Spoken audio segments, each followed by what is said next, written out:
اللہم صلی علی سیدنا محمد وعلی آل سیدنا محمد وبارک وسلم۔ Daily Islamic network YouTube channel پر آپ سب کو خوش آمدید۔ شب بارات 15 شعبان المعظم، نصف شعبان المعظم کو شب بارات کو یہ 4 کام آپ نے لازمی کرنے ہیں۔ لوگ اکثر یہ سوال کرتے ہیں کہ اس رات کو ہمیں کیسے منانا چاہیے، کیا عبادت کرنی چاہیے۔ تو یہ 4 کام ہیں جو اس دن آپ نے لازمی کرنے ہیں۔ نمبر 1 پر آپ نے قبرستان ضرور جانا ہے۔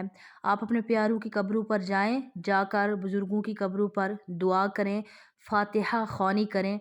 اب فاتحہ خوانی کا کیا طریقہ ہے؟ لوگ اکثر کیا کرتے ہیں کہ اگر بتیاں جلاتے ہیں قبر کے اوپر تو یہ آگ جلانا بالکل بھی جائز نہیں ہے۔ اگر بتی کے اوپر آپ آگ لگاتے ہیں اور وہ اس طرح سلگتی ہے اور پھر وہ نیچے آگ گر سکتی ہے، کچھ بھی ہو سکتا ہے، تو آپ نے اس کے اوپر اگر بتیاں لگانی ہے کہ سائڈ پہ نیچے دوسری جگہ پر لگا دیں، زمین پر، قبر کے اوپر جو مٹی ہوتی ہے اس کے اوپر نہ لگائیں، بلکہ اس سے بہتر ہے کہ آپ کوئی نہ جو ہرا بھرا درخت ہو اس کی ٹہنیاں لے کر 2-3 وہ قبر کی مٹی کے اوپر جو ہے نا تھوڑی سی اس کے اوپر لگا دیں۔ اگر خشک ہو جائیں تو ان کو اتار کر دوسری اور لگا دیں۔ پھول وغیرہ آپ ڈال سکتے ہیں۔ اور اس کے بعد کچھ لوگ کیا کرتے ہیں کہ اس کے اوپر قبروں کے اوپر شربت بہاتے ہیں، تو یہ شربت بہانے سے یا پانی بہانے سے مرحومین کو کوئی فائدہ نہیں ہوگا۔ مرحومین کو فائدہ ہوگا جو آپ کلام پاک پڑھیں گے، اس کا ثواب ان کو پہنچائیں گے، اس چیز کا ان کو فائدہ پہنچے گا۔ دوسرا، آپ جو بھی چیزیں ضائع کرنے اس سے بہتر ہے کہ آپ اپنے بزرگوں کے نام کا صدقہ دے دیں، یہ بھی ان کو فائدہ چیز پہنچائے گی۔ تو شربت وغیرہ ڈالنا اور پانی یہ وغیرہ ڈالنا یہ ٹھیک نہیں ہے۔ ہاں، اس وقت پانی ڈالا جا سکتا ہے کہ اگر کہ قبر کی جو مٹی ہے وہ یعنی کچی قبر ہے، تو مٹی کو بٹھانے کے لیے علماء کرام فرماتے ہیں کہ یہ اس صورت میں پانی ڈالا جا سکتا ہے تاکہ قبر خراب نہ ہو اور مٹی اس کے اوپر سے بیٹھ جائے۔ اوپر سے پانی چھڑک دینا یہ بالکل ٹھیک ہے، لیکن ویسے ہی اس طرح جیسے شب برات پہ لوگ کرتے ہیں شربت پانی وغیرہ بہانا، یہ یعنی بالکل بھی ٹھیک نہیں ہے، اس سے ان کو کوئی فائدہ نہیں ہوگا۔ یہ آپ نے فاتحہ خوانی کرنی ہے۔ آپ قبرستان میں پہلے جانا ہے، قبرستان میں جا کر تو آپ نے کہنا ہے السلام علیکم یا اہل القبور۔ تو آپ کے جو پیاروں کی قبر ہے ان پر جا کر آپ نے کیا کرنا ہے کہ سورہ فاتحہ پڑھیں، سورۃ یاسین اگر آپ گھر سے پڑھی ہے تو ٹھیک ہے، نہیں تو وہاں پر جا کر آپ سورہ یاسین پڑھیں۔ اگر آپ نے کوئی قرآن پاک پہلے سے پڑھا ہوا ہے یا پورے راستے جاتے ہوئے آپ درود شریف پڑھتے جائیں، جو کچھ بھی آپ نے پڑھا تو اپنے جو آپ کے خاص بزرگ ہیں ان کو آپ بخشیں، ان کو بخش کر آپ نبی پاک کو سب سے پہلے تحفہ دیں کہ یہ جو آپ نے کلام پاک میں نے پڑھا اس کو نبی پاک کو میں ہدیہ پیش کرتی ہوں۔ اس کے بعد صحابہ کرام کو پیش کریں ہدیہ، اس کے بعد تمام بزرگان دین کو کریں، علماء کرام کو کریں۔ اس کے بعد پھر آپ اپنے جو خاص بزرگ ہیں آپ کے دادا دادی نانا نانی ان کو آپ پیش کریں۔ اس کے بعد تمام قبرستان والوں کے لیے دعا کریں۔ اس کے بعد تمام امت مسلمہ کے لیے دعا کریں۔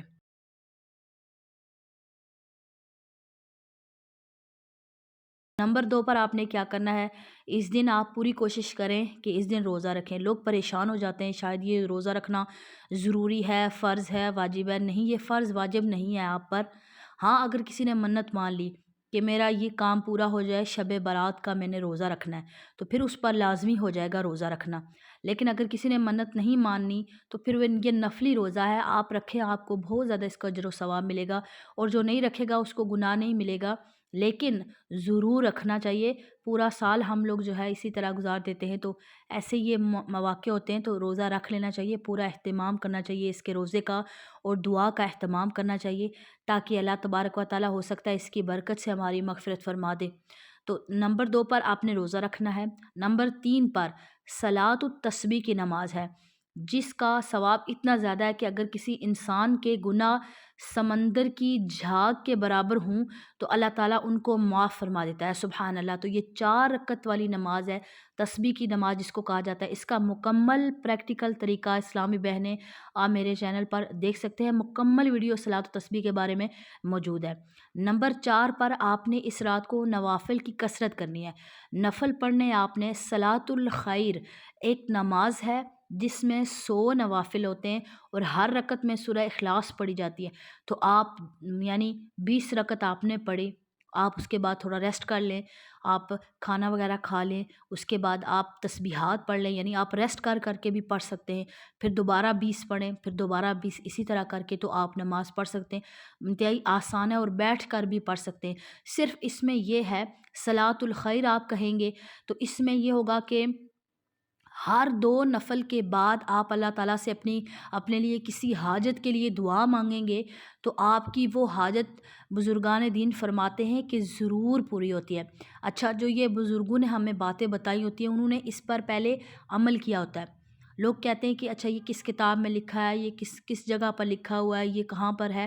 یہ بعض دفعہ بزرگوں نے یہ عمل کیے ہوتے ہیں، انہیں اس چیز کا فائدہ پہنچا ہوتا ہے، وہ لوگوں کو بتاتے ہیں تاکہ لوگ بھی اس چیز سے ہوتی تو وہ عبادت ہی ہے، ویسے بھی تو آپ نے عبادت کرنی ہے، ہوتی وہ عبادت ہی ہے، اللہ کے لیے ہوتی ہے، لیکن اس میں انسان کے لیے بہت زیادہ خیر ہوتی ہے۔ اب اگر کوئی انسان پکا نمازی ہے جس کی کبھی بھی کوئی نماز قضا نہیں ہوئی تو وہ نوافل بہت زیادہ ادا کرے، یعنی ایکسٹرا عبادت کرے، تاکہ اگر نمازوں میں کوئی کمی بیشی رہ گئی ہو زندگی میں تو اللہ تعالیٰ ان نوافل کے بدلے وہ معافی عطا کر دیں۔ لیکن اگر کسی انسان کی نمازیں پکی نہیں ہیں، قضا نمازیں ہیں، تو بہتر ہے کہ وہ پھر کیا کریں کہ جیسے کوئی بندہ 100 نفل پڑھ رہا ہے تو وہ کیا کرے کہ 100 نمازیں پڑھ لے، کوئی اپنی قضا نمازیں ادا کر لے۔ تو ہر نماز کے ساتھ آپ اس طرح نمازیں، جیسے آپ نے 100 نفل پڑھے تو آپ 100 رکعت فرض فجر کے اگر آپ قضا پڑھیں گے تو اس طرح آپ کی 2 کر کے پڑھیں گے تو آپ کی 100 نمازیں ہو جائیں گی۔ تو اس طرح آپ نے کیا کرنا ہے کہ اگر آپ کی قضا نمازیں بہت زیادہ رہ گئی ہیں تو آپ کوشش کریں کہ اس رات لگاتار قضا نمازیں ادا کرتے جائیں اور اللہ تعالیٰ سے استغفار بھی کرتے، کیونکہ جان بوجھ کر جو نماز چھوڑی جاتی ہے اس کے لیے پھر استغفار کرنا لازمی ہو جاتا ہے، کیونکہ وہ قضا ہو چکی ہے، اب اس کا کوئی نعم البدل نہیں ہے۔ لیکن قضا نماز ادا کر کے شرمندگی سے اللہ تعالیٰ کے سامنے ہو توبہ کرے تو اللہ تعالیٰ کریم ہے، اللہ تعالیٰ معاف فرمانے والا ہے۔ لیکن جان بوجھ کر نماز قضا کرنے والا انسان وہ کفر کے دہانے پر پہنچ جاتا ہے۔ مجھے امید ہے کہ آج کی ویڈیو آپ کو سمجھ میں آ گئی ہوگی، تو شب بارات آنے سے پہلے یہ خاص ویڈیو تمام اسلامی بہنوں کے ساتھ اس کو لازمی شیئر کریں۔ السلام علیکم ورحمۃ اللہ وبرکاتہ۔